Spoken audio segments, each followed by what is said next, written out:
Pero en tema del Fondo Monetario Internacional y los organismos internacionales, cuando yo llegué a la presidencia, el Fondo Monetario Internacional tenía su oficina en el Banco Central de Bolivia.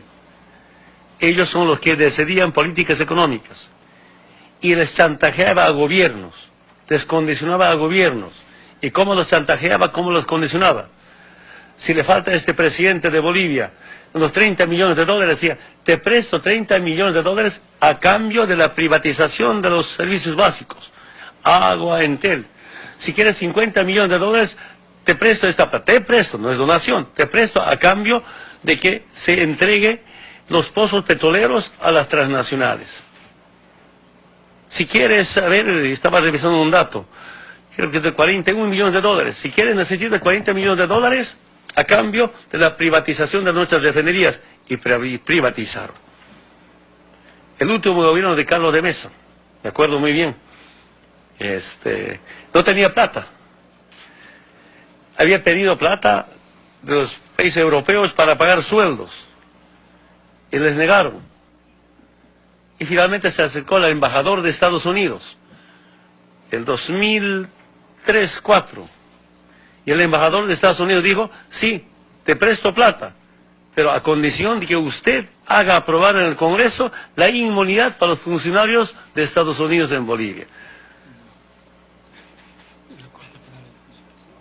¿Se imaginan? Ahora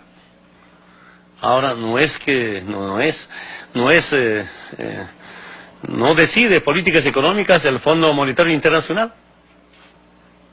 Nuestro vicepresidente decía, antes, ¿quién manejaba la economía nacional? Los Chicago Boys. Ahora son Boliviano Boys el que maneja la economía nacional. Algunos dicen Chuquiago Boys, ya no, Chicago. Chuquiago es el Departamento de La Paz. Fuera, Fondo Monetario Internacional de las oficinas del Banco Central de Bolivia. Antes, políticamente, ¿quién decidía? El embajador de Estados Unidos. Los comandantes de la policía, los comandantes de las Fuerzas Armadas, los ministros de la área política tenían que tener aval de la Embajada de Estados Unidos para ser ministro o comandantes. Ahora algunos militares, algunos policías piden aval de los movimientos sociales. Está bien, no me molesto, está muy bien, es el pueblo, ya no es el imperio, ¿no? Quiero contarles, cuando ya he sido presidente electo, el 2005, me invitaron personeros del Banco Mundial, del Fondo Monetario Internacional. Yo no tenía espacio, lugar para atenderlas. Les servían café, un lugar donde se toma café. Entiendo que ahí, a pulsarme, ¿qué harán ustedes? Un poco insinuaban someterme y aquí yo me ruegue, que me preste plata, que me regale plata. Yo dije, aquí nosotros vamos a decidir nuestras políticas económicas. Decidimos, se retiraron, se perdieron una temporada. Después de nacionalizar el 1 de mayo los hidrocarburos del 2006, y revisamos nuestros datos económicos en agosto, septiembre, había cambiado la economía nacional.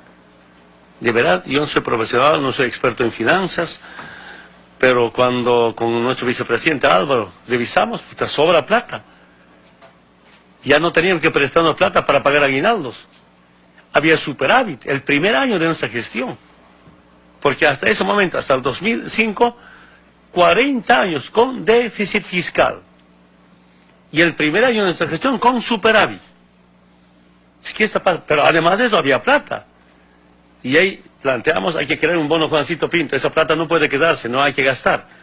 Creamos el bono Juancito Pinto, que es un bono anual para los estudiantes del nivel primario, para empezar. Ya no hay que prestar plata, más bien sobró plata, con superávit. ¿Se imagina? Si ya cuando nosotros decidimos ha cambiado. Solo puedo resumir diciéndoles, como potencias, si es tu aliado, jamás van a permitir que te desarrolles. Nunca van a querer eso. Y esa es mi experiencia. Cuando nos liberamos de estas políticas económicas, nos liberamos de todas las imposiciones políticas que venían desde la embajada, ha cambiado la situación social y económica de Bolivia. Eso es para mí algo inédito. Repito nuevamente, ni siquiera nosotros íbamos a calcular así, que hemos calculado los resultados. Por eso hace un momento les decía algunos datos económicos. ¿Quién nos decía?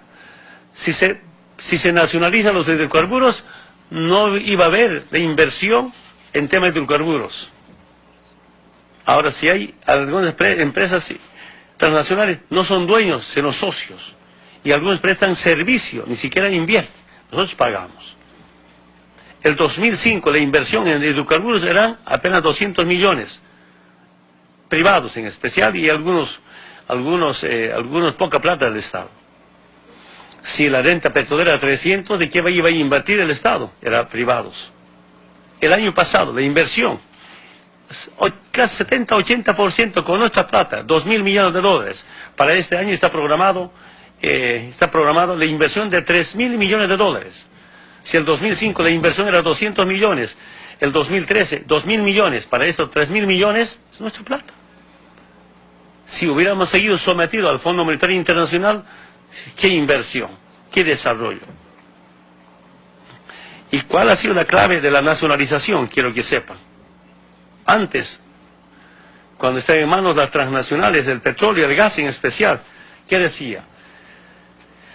El titular, que es la transnacional petrolera, el titular adquiere el derecho de propiedad en boca de pozo.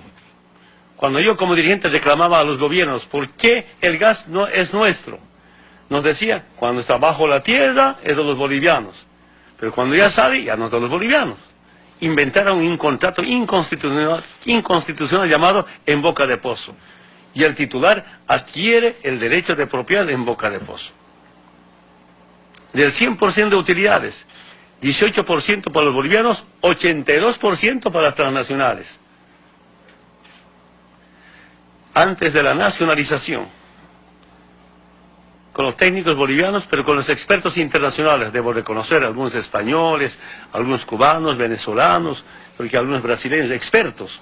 Yo pedí, a ver, si ahora nacionalizamos, ahora no van a ser dueños ni patrón sobre nuestros recursos, sino van a ser socio. Si con 18% pueden recuperar su inversión y tener utilidades.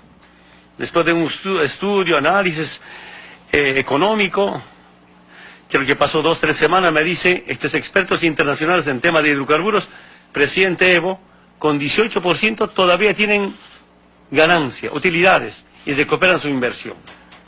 Nuestros técnicos, nuestros especialistas nos decían 30% para las empresas, 70% para los bolivianos. Pero cuando los expertos nacionales me dicen, con 18% recuperan su inversión, ya no consulta a nadie. Esta historia sabe nuestro hermano vicepresidente. Preparamos el decreto supremo de nacionalización. Si quieren las transnacionales se quedan con 18%, ahora 82% para los bolivianos. Además de eso no hay ese en boca de pozo. Ahora el Estado controla dentro y fuera de la tierra del gas. Ese hecho, hermanas y hermanos periodistas, ha hecho cambiar la economía nacional. Totalmente ha hecho cambiar, ¿no? Y es falso que lo digan, que no habría inversión. Creo que era otra forma de amedrentamiento, chantaje al pueblo mediante la llamada, si no va a haber inversión, que no va a haber, que no van a estar los petroleros.